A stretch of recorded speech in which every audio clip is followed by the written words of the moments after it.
Assalamualaikum warahmatullahi wabarakatuh. Waalaikumsalam warahmatullahi wabarakatuh. Apa kabarnya hari ini anak-anak? Alhamdulillah, luar biasa. Allahu Akbar. Tadi pagi siapa yang sudah sarapan? Aku Sarapan pakai apa? Ibu. Sebelum kita mulai pelajaran, silakan kepada ketua kelas untuk menyiapkan doa bersamanya. Silakan kepada Naila dipimpin teman-temannya. Ista'id. Tafakur. Ikra basmalah. Bismillahirrahmanirrahim. Alhamdulillahi Rabbil Alamin. Ar-Rahmanirrahim. Maliki yaumiddin. Iyyaka na'budu wa iyyaka nasta'in. Ihdinas siratal mustaqim. Siratal ladzina an'amta 'alaihim ghairil maghdubi 'alaihim waladdallin. Amin. Sebelum kita belajar, Ibu cek kehadirannya terlebih dahulu ya. Siapa yang namanya Ibu panggil, silakan angkat tangannya, lalu kalian sebutkan apa cita-cita kalian. Bisa dimengerti? Bisa, Bu. Naila. Tadi Bu, cita-cita aku jadi dokter Bu. Wah, keren sekali. Selanjutnya Syakira. Aku Bu, cita-cita aku mau jadi presiden Bu. Wah, tinggi sekali ya cita-citanya. Selanjutnya Andy. Hadir Bu, cita-cita saya menjadi polwan Bu. Wah, keren sekali. Selanjutnya Aulia. Bu, Aulia cita-citanya jadi apa? Guru. Jadi guru. Tadi sama kayak ibu ya. Selanjutnya April, cita-cita April jadi apa? Hadir Bu. Jadi kopi Bu. Jadi berarti suka memasak ya. Selanjutnya Muna cita-cita jadi apa? Jadi istri yang baik Bu. Wah, subhanallah. Berarti semua kursi terisi ya. Tidak ada yang tinggi dan tidak ada yang alfa. Oke, hari ini Ibu akan mengajak kalian bernyanyi lagu nasional, judulnya Garuda Pancasila. Jadi Ibu minta tolong kepada satu anak untuk memandu teman-temannya untuk bernyanyi bersama. Kepada Muna mau? Iya Bu. Silakan Muna maju ke depan. Ayo namanya berdiri. Ayo maju, maju, ayo maju, maju, ayo maju, maju 3, 4. Garuda Pancasila, akulah pendukungmu, patriot proklamasi, sedia berkorban untukmu. Pancasila dasar negara, rakyat adil makmur sentosa, pribadi bangsaku. Ayo maju, maju, ayo maju, maju, ayo maju, maju. Silakan duduk kembali ke tempatnya. Sebelum kita memulai pembelajaran hari ini, Ibu mau kita membuat kesepakatan. Kesepakatan yang pertama, jika Ibu berbicara, maka kalian harus tidak boleh memotong pembicaraan. Yang kedua, tidak boleh mengganggu temannya. Tidak boleh colek kanan, tidak boleh colek kiri, tarik depan, tarik belakang. Bisa dimengerti? Bisa Bu. Jika sudah bisa dimengerti, sekarang apakah kalian masih semangat? Masih Bu. Coba ayo tepuk semangatnya bareng-bareng. Tepuk semangat.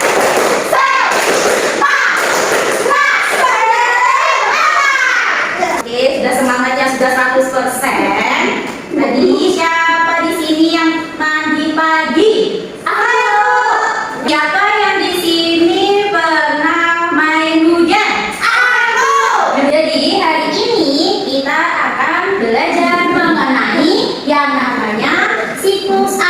yang berkaitan dengan air yang biasanya kita pasti gunakan di setiap hari. Jadi ibu mau kalian setelah mempelajari ini mampu menyebutkan tahapan-tahapan dalam siklus air seperti evaporasi, kondensasi, presipitasi, dan infiltrasi. Yang kedua, ibu mau setelah pembelajaran hari ini kalian bisa menjelaskan proses terjadinya siklus air. Dan ibu mau setelah pembelajaran hari ini kalian juga bisa menggunakan media atau diorama siklus air secara berurutan dan dapat mengaitkan aktivitas manusia terhadap kelangsungan siklus air. Mengerti? Bisa, Bu. Jadi sebelum kita masuki pembelajaran, ibu ingin kalian melihat video yang akan ibu tayangkan. Kalian harus menyimak ya, menonton dengan baik, karena setelah ini ibu akan menanyakan kepada kalian apa yang sudah kalian dapatkan dari video yang ibu tayangkan. Sebanyak 97,5% air yang ada di bumi merupakan air asin, bukan air tawar yang sesuai dengan kebutuhan sehari-hari manusia. Dari 2,5% air tawar yang ada, sebagian besarnya tidak dapat digunakan karena berada di tempat yang jauh, tidak terjangkau. Seperti terperangkap dalam bukit salju, es di foto, atau di bawah tanah yang sangat dalam. Hanya kurang dari 1% air tawar saja yang dapat digunakan oleh manusia. Menurut Kementerian PUPR, penggunaan air rata-rata setiap orang di perkotaan Indonesia. Ketika kita menggunakan air untuk kegiatan sehari-hari, air tidak habis atau menghilang. Air akan memasuki proses-proses siklus air, berubah bentuk, dan mungkin suatu saat akan kembali ke rumah kita sendiri. Jika kalian ingin tahu lebih banyak mengenai air dan siklusnya, kalian bisa tonton di aplikasi. Setelah menonton video tadi, apa yang kalian petik, apa yang kalian dapatkan? Bu, mau bertanya boleh, Bu? Ya silakan. Kenapa air di bumi ini nggak habis-habis, Bu? Ya, kenapa ya air di bumi tidak habis? Karena adanya siklus air yang akan kita pelajari hari ini. Sebelumnya, siapa yang tahu apa itu siklus air? Nggak tahu, Bu. Jadi, siklus air ini adalah perputarannya air. Makanya air yang di dalam bumi itu tidak pernah habis. Di dalam siklus air terdapat beberapa komponen. Yang pertama ada evaporasi. Evaporasi itu apa sih, Bu? Evaporasi itu merupakan penguapan air karena adanya pemanasan. Pemanasannya dari mana? Dari matahari. Namanya selanjutnya komponen yang kedua yaitu transpirasi. Transpirasi itu merupakan penguapan air yang berasal dari tumbuhan. Makanya kalau semakin dia hutannya semakin banyak tumbuhannya, maka curah hujan mereka juga semakin tinggi. Dan yaitu ada kondensasi. Apa itu kondensasi? Itu proses perubahan air menjadi gumpalan air atau yang biasa disebut dengan awan. Yang keempat ada presipitasi. Apa itu presipitasi? Yaitu proses turunnya air hujan karena awan tidak lagi mampu menampung air. Seperti proses terjadinya hujan tuh. Berarti awan yang udah berat, yang udah nggak kuat menampung air, itu akan terjadi hujan. Itu namanya proses apa? Proses presipitasi. Selanjutnya ada komponen infiltrasi. Apa itu infiltrasi? Proses meresapnya air hujan dalam tanah. Jadi setelah air hujan itu turun, maka airnya akan diserap ke dalam tanah. Itu namanya proses apa? Infiltrasi. Selanjutnya ada runoff. Runoff itu apa? Air yang mengalir dari permukaan tanah. Jadi air hujan yang sudah turun ke bawah itu akan mengalir dari permukaan tanah, atau biasanya kita bisa lihat seperti sungai atau parit ataupun danau. Itu namanya runoff. Selanjutnya itu ada perkolasi. Perkolasi itu apa? Air yang meresap ke dalam tanah sampai kedalaman tertentu atau yang disebut dengan groundwater. Inilah yang tadi ibu bilang namanya komponen-komponen siklus air. Tadi ada apa aja siklus airnya? Ada evaporasi. Namanya evaporasi yaitu air laut menguap. Terus ada apa lagi tadi? Transpirasi apa tadi? Penguapan air berasal dari tumbuhan. Terus ada apa lagi tadi? Kondensasi. Kondensasi. Apa itu kondensasi? Proses perpecahkan air dari gumpalan Awan. Jadi yang ini itu membentuk awan yang namanya proses kondensasi. Kalau misalnya awannya udah berat, terus dia akan menjatuhkan air-airnya, itu disebut proses apa? Presipitasi. Kalau udah turun, airnya udah turun jatuh ke dalam tanah, itu namanya proses apa? Infiltrasi. Kalau misalnya dia masuk ke dalam tanah yang kedalamannya tertentu, itu namanya apa? Evaporasi. Kalau misalnya dia mengalirnya ke laut atau ke sungai,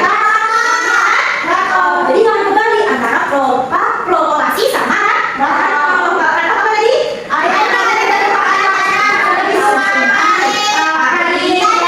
Nah, kalau runoff masuk ke dalam tanah dengan kedalaman tertentu. Contohnya seperti air sumur apa ya Kak?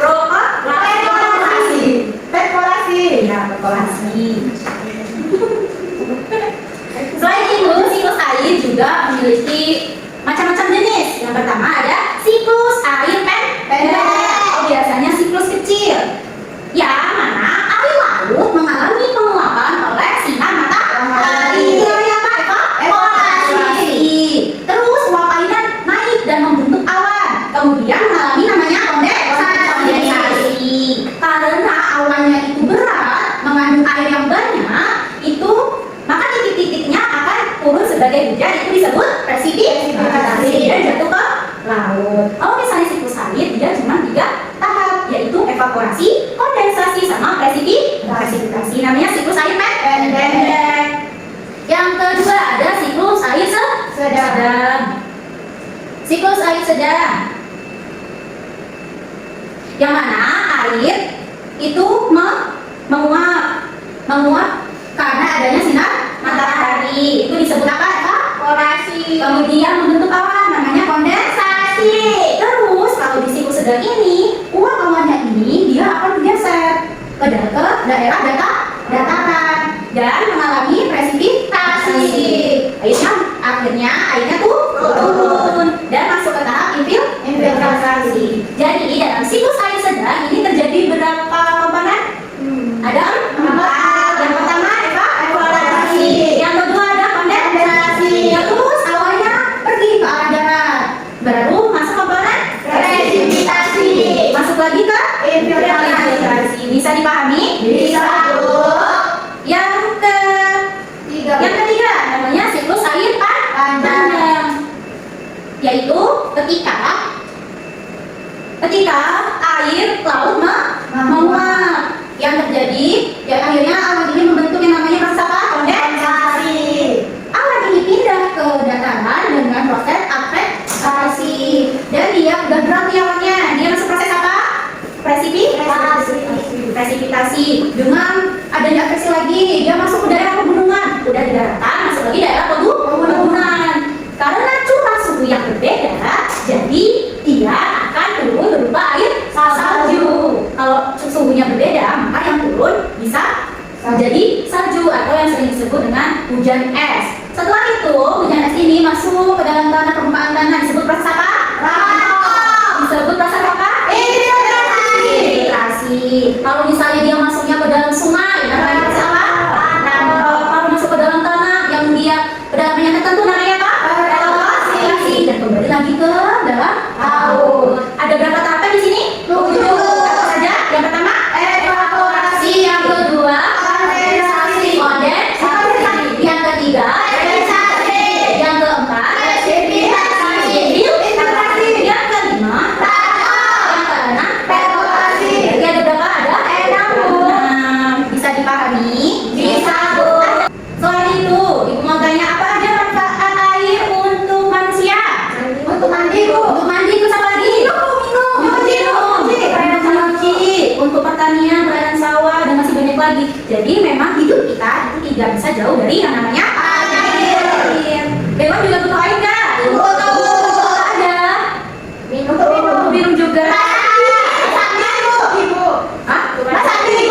Mandi, masa hewan makan mie, masak sendiri. Selanjutnya, kalau untuk tumbuhan, air bermanfaat untuk apa? Penyiraman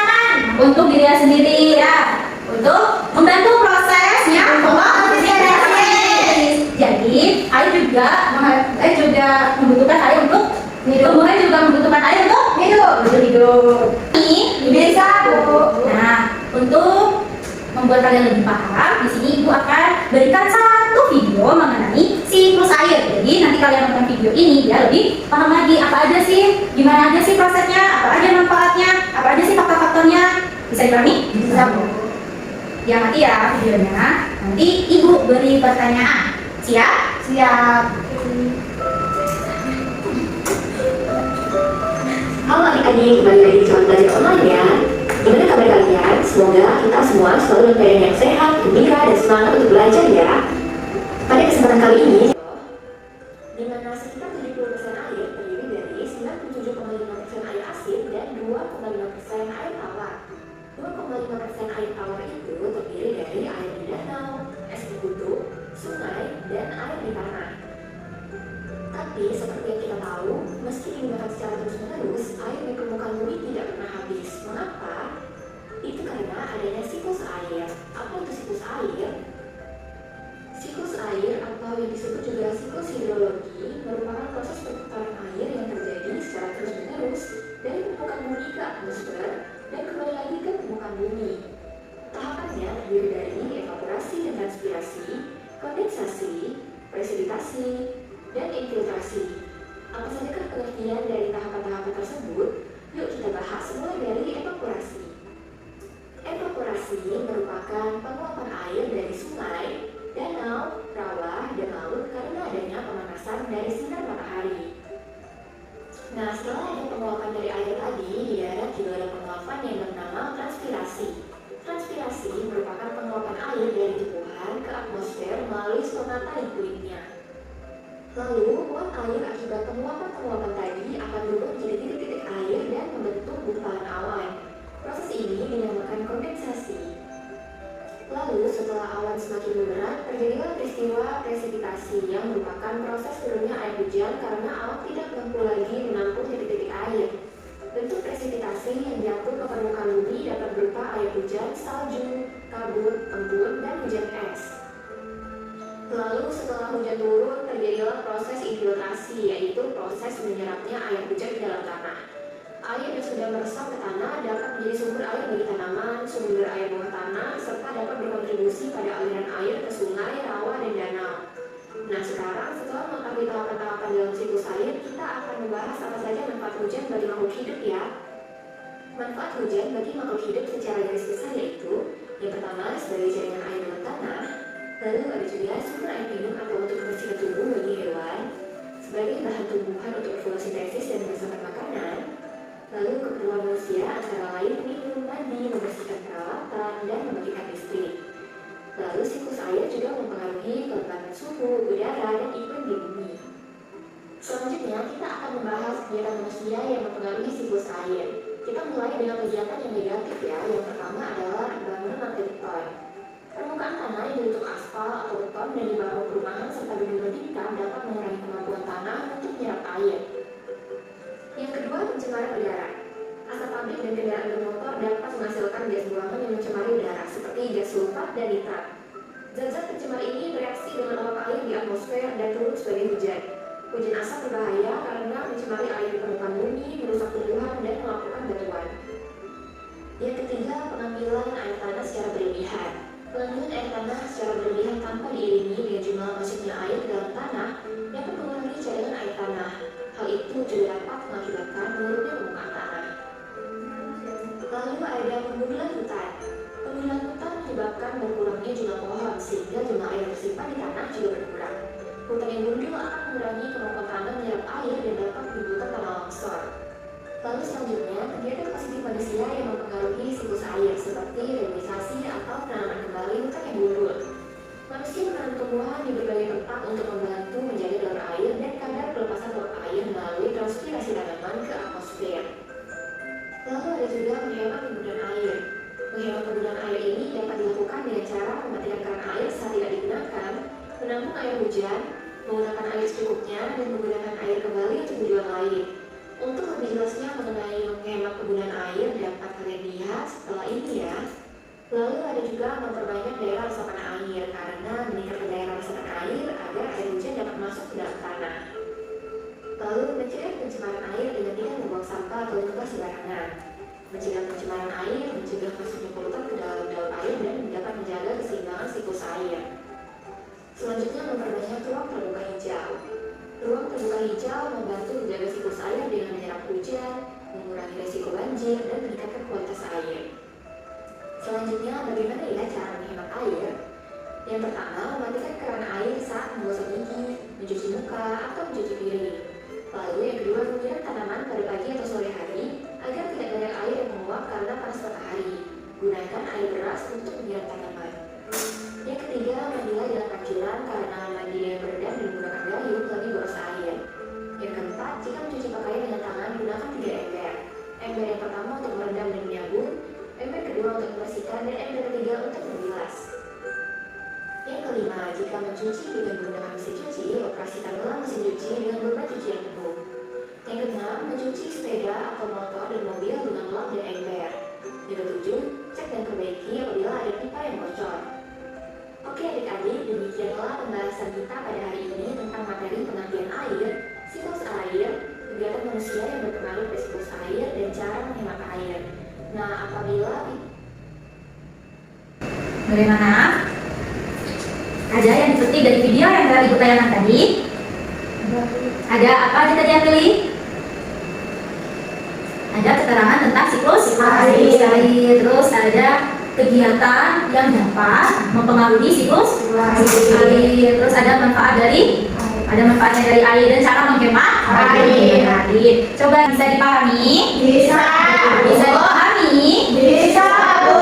Nah sekarang untuk menambah pemahaman kalian dan memperkuat pemahaman kalian, Ibu akan memberikan proyek kepada kalian yaitu membuat media siklus air sederhana. Di sini Ibu sudah mempunyai peralatannya. Jadi nanti kalian Ibu bagi dua, Ibu bagi menjadi berapa kelompok dan Ibu bagi peralatannya untuk membuat media sederhana. Setelah membuat media sederhana, Ibu minta kalian untuk mempresentasikannya di depan kelas. Bisa dipahami? Bisa, Bu. Oke. Untuk kelompok yang pertama ada Aprili sama Egi dan juga Naila. Ini Ibu kasihkan ya. Ya, Bu.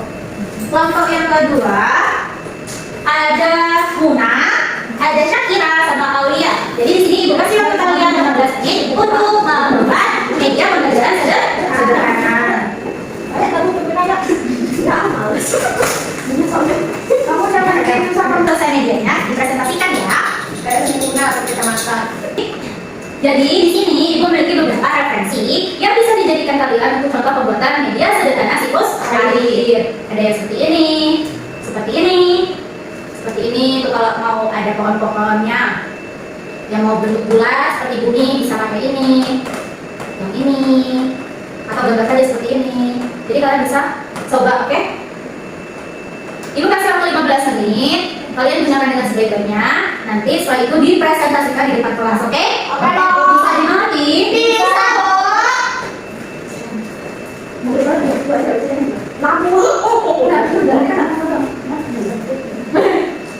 Dia nanti ada tulisannya. Dulu membimbingan aku, dulu mengawasi anak. Sudah selesai. Sudah, Bu.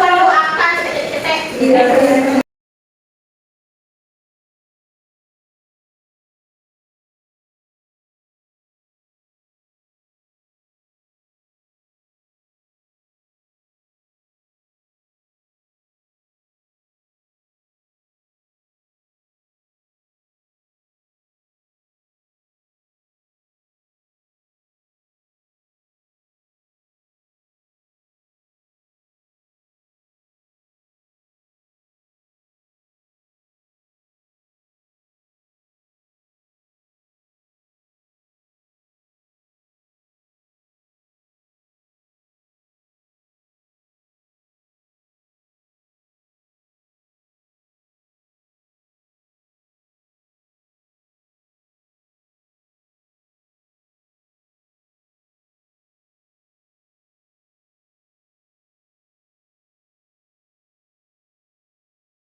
gambar sendiri. Tanpa suara. Tanpa suara. Sudah selesai. Sudah selesai. Siap untuk mempresentasikannya? Siap, Bu. Oke, jadi Ibu pilih ya siapa yang maju ke depan duluan untuk mempresentasikan media. Apa dulu? Silakan kelompok 1 maju ke depan. Ayo guys. Guys, sabar nanti guys sudah maju. Yang sedikit. Aku pakai beda. Oh, bisa ada di mata. Assalamualaikum warahmatullahi wabarakatuh. Waalaikumsalam warahmatullahi wabarakatuh. Kami dari kelompok 1. Aku Naila. Aku Enji. Dan aku April. Akan mempresentasikan hasil dari pembuatan siklus air. Lalu proses perubahan sudut air tadi menjadi kondensasi, yaitu menjadi awan. Nah, seterusnya menjadi presipitasi, yaitu turunnya air hujan ke bumi dan meresap ke tanah yang disebut dengan infiltrasi. Lalu air yang mengalir dari permukaan tanah dan meresap ke permukaan tanah yang disebut dengan infiltrasi. Lalu yaitu air mengalir dari tanah ke sungai. Lalu perkolasi, yaitu air meresap ke dalam tanah bagian tertentu. Sekian dari kami. Kami tutup.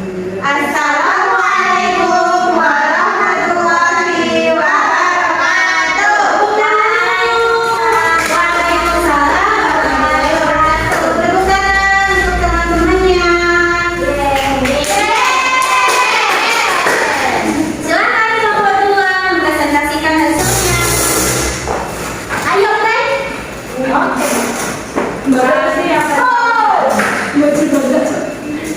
Keren. Wajah ngomong benar.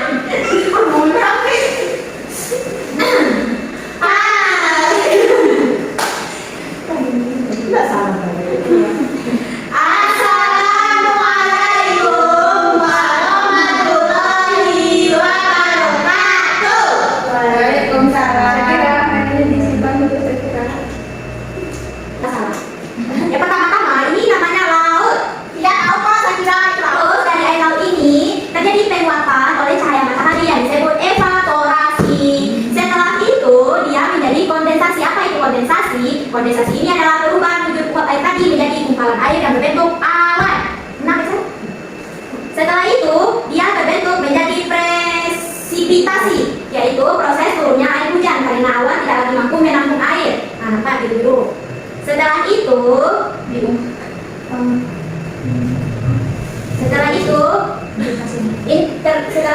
dia berubah menjadi infiltrasi, yaitu proses air hujan yang meresap ke dalam tanah. Mereka ada ininya ya, ada datanya ya. Iya. Evaporasi, kondensasi, ya. Tepuk tangan dulu. Sama banget sih, Muna. Gimana? Sudah bisa dimengerti apa itu siklus air? Sudah, Bu. Sudah paham apa saja komponen dari siklus air? Sudah paham apa saja manfaat dari air? Sudah paham tentang macam-macam dari siklus air? Oke, biar kita nggak ngantuk, biar kita lebih semangat, di sini Ibu punya satu lagu. Jadi ini nanti Ibu putarkan, kalian dengarkan terlebih dahulu, baru setelahnya kita nyanyi bersama. Oke? Baik, Bu.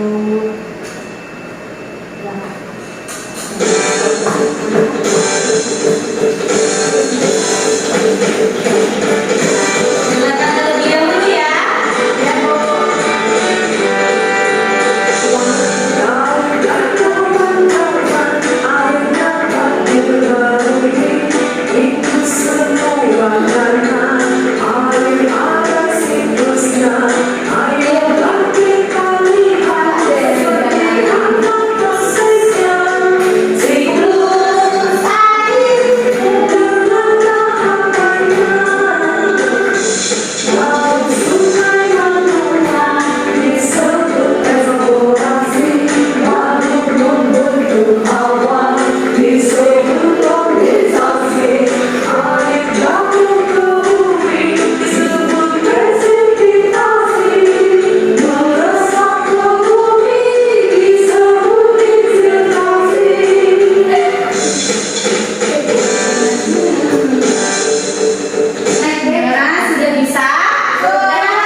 Berbentuk teka-teki sila, Ibu bagikan ke kalian, nanti kerjakan mandiri ya, sendiri-sendiri. Nanti baru dikumpulkan ke depan jika sudah selesai.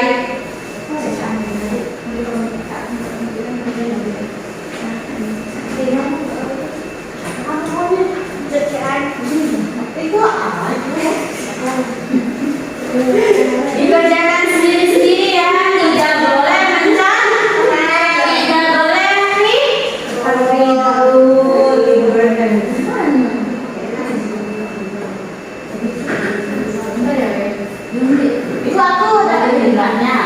Namanya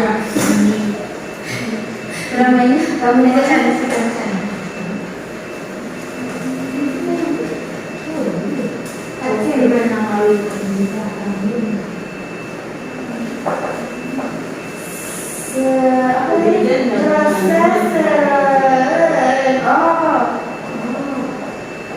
Kondisi udara di atmosfer pada waktu dan tempat udara. Sudah? Sudah. Jika sudah, tolong Naila bantu ibu untuk mengumpulkan tugasnya.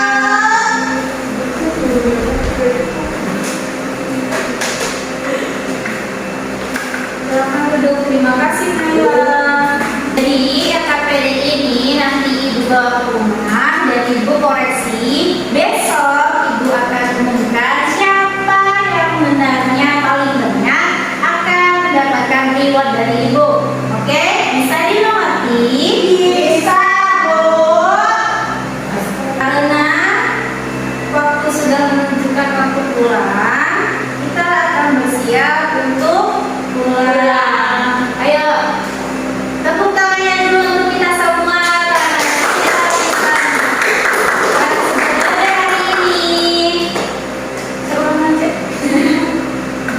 Karena waktunya sudah selesai, yang kita dapat dari pelajaran hari ini yaitu mengenai siklus air. Siklus air mempunyai komponen yaitu yang pertama ada evaporasi, transpirasi, kondensasi, presipitasi, infiltrasi, runoff, dan perkolasi. Siklus air juga itu mempunyai macam-macam jenis. Ada pada siklus air kecil, siklus air sedang, siklus air panjang. Juga ada kegiatan manusia yang dapat merusak siklus air seperti penebangan pohon, kurangnya uang serapan air, ada gara-gara pemanasan rumah kaca dan lain sebagainya. Dan kegiatan yang dapat kita lakukan untuk membantu atau membangun siklus air itu bisa dilakukan dengan cara reboisasi, terus ada memperluas ruang peresapan dan lain sebagainya. Manfaat air juga sangat penting bagi kehidupan untuk manusia, hewan, maupun tumbuhan. Oke, semuanya kita duduk yang rapi, masukkan barang-barangnya ke dalam tas yang kalian bawa. Jangan